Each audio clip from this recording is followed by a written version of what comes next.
विमल पोलो जोबा केसरी, हर पल मनाओ केसरी त्योहार। नमस्कार, आप देख रहे हैं राष्ट्र की बात। मैं हूं मानव गुप्ता। मेरे साथ स्टूडियो में विशंबर दयाल जी आ गए, आखिरी मिनट में तैयार हो रहे हैं विशंबर जी।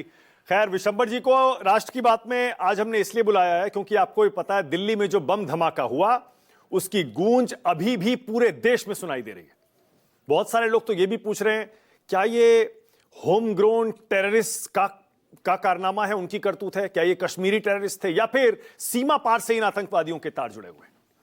आखिर ये इंटेलिजेंस फेलियर हुआ कैसे? दिल्ली तक आतंकवादी 1000 से ज्यादा किलो विस्फोटक लेकर कैसे आ गए? अब आगे क्या होगा? और बीच चुनाव इस तरह की आतंकवादी साजिश के पीछे क्या कोई और मंसूबा था? इस पर भी आज राष्ट्र की बात में हम भी समझेंगे, आपको समझाने की भी कोशिश करेंगे। लेकिन साथ ही आपको पता है बिहार में आज दूसरे चरण का जो चुनाव चल रहा है उसमें बम्पर वोटिंग हुई है और दूसरे चरण के मतदान पूरे होते ही एग्जिट पोल आने शुरू हो जाएंगे।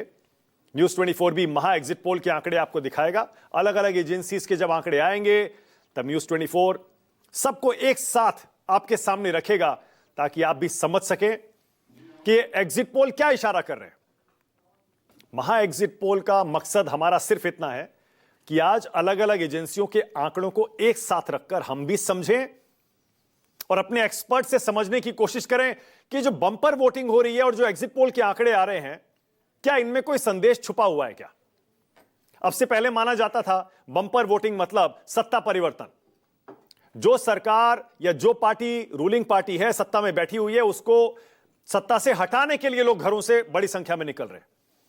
लेकिन पिछले कुछ सालों में सरकारें बम्पर वोटिंग के बाद भी रिपीट हुई हैं और यह ट्रेंड गलत साबित हुआ है कि ज्यादा वोटिंग का मतलब सत्ता परिवर्तन होता है। आज राष्ट्र की बात में और आप इस महा एग्जिट पोल के कवरेज में हम भी समझेंगे, आपको समझाने की कोशिश करेंगे कि 14 तारीख को जब ईवीएम खुलेगी तब कौन जीतेगा ये तो 14 को पता चलेगा। लेकिन उससे पहले क्या आज कोई संदेश है क्या एग्जिट पोल में और इस बम्पर वोटिंग में?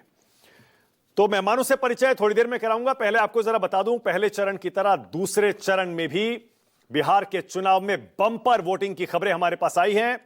चुनाव आयोग की तरफ से जो आधिकारिक आंकड़ा आया है, 3 बजे तक 60% से ज्यादा वोटिंग बिहार के चुनाव में हो चुकी है, 60%। और ये सिर्फ 3 बजे तक का आंकड़ा है, वोटिंग 6 बजे तक है। आप इससे अंदाजा लगा सकते हैं कि यह आंकड़ा कहां जाएगा। पहले चरण में 65% वोट पड़े थे। जिस दिन यह वोटिंग हुई थी 6 तारीख को, उस दिन शाम तक का आंकड़ा आया था 64% के आसपास।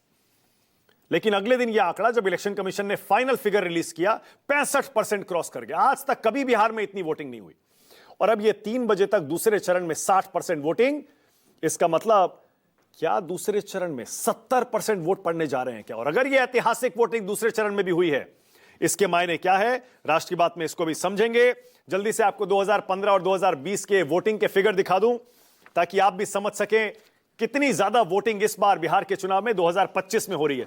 यह 2015 की वोटिंग है। 56.66% वोट पड़े थे 2015 में। पुरुषों का और महिलाओं का जो वोट पड़ा उसका अंतर आप देख लीजिए, करीब 7% ज्यादा वोट महिलाओं के थे 2015 में। और 2020 में देखिए तब भी करीब 5%, 5.25% ज्यादा वोट 2020 के चुनाव में पड़े थे महिलाओं के।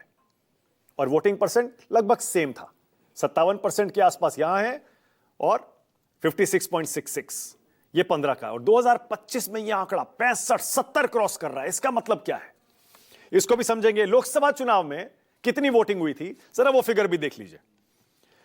2024 के लोकसभा चुनाव में और 2019 के लोकसभा चुनाव में जो वोटिंग हुई ये भी आपकी स्क्रीन पर। 2024 में 56% के आसपास वोट पड़े थे बिहार में और 2019 में 57% के आसपास वोट पड़े थे बिहार में। और अगेन महिलाओं का आंकड़ा देखिए, 5% यहां भी ज्यादा, 6% ज्यादा और यहां भी करीब 5% ज्यादा। इस बार इलेक्शन कमीशन ने अभी तक पहले चरण में पुरुषों और महिलाओं का ब्रेकअप नहीं दिया है। तेजस्वी यादव और महागठबंधन इसी को मुद्दा बना रहा है कि इलेक्शन कमीशन क्यों यह डेटा छुपा रहा है। चुनाव आयोग का कहना है कि जब तक सारे चरण पूरे नहीं हो जाते तब तक हम पुरुषों और महिलाओं का वोट प्रतिशत अलग अलग नहीं देते। अब से पहले भी नहीं देते थे। आज लेकिन हो सकता है जब फाइनल फिगर आएगा तब पुरुषों और महिलाओं का वोट प्रतिशत आपको अलग अलग भी दिखाई देगा, जिससे और अंदाजा हो जाएगा कि इस बार बिहार के चुनाव में क्या महिलाओं का वोट पुरुषों से बहुत ज्यादा है क्या, और अगर ऐसा है तो वो किसके पक्ष में जा सकता है। चलिए डिबेट शुरू करते हैं। राष्ट्र की बात में आज का सवाल आपकी स्क्रीन पर आ रहा है। आज का मेरा पहला सवाल, दूसरे चरण में भी बम्पर वोटिंग, किसे लगी चोट? किसे पड़ा वोट तो ठीक है, लेकिन किसे लगी चोट? और दूसरा, बिहार चुनाव में क्यों टूट रहे हैं वोटिंग के सारे रिकॉर्ड? आज राष्ट्र की बात में जो मेरे साथ मेहमान जुड़े हैं, जल्दी से बिना देरी के उनसे परिचय करा दूं। यहां स्टूडियो में पंकज शर्मा आ गए, पॉलिटिकल एनालिस्ट हैं। विशंबर दयाल पहले से बैठे हुए हैं।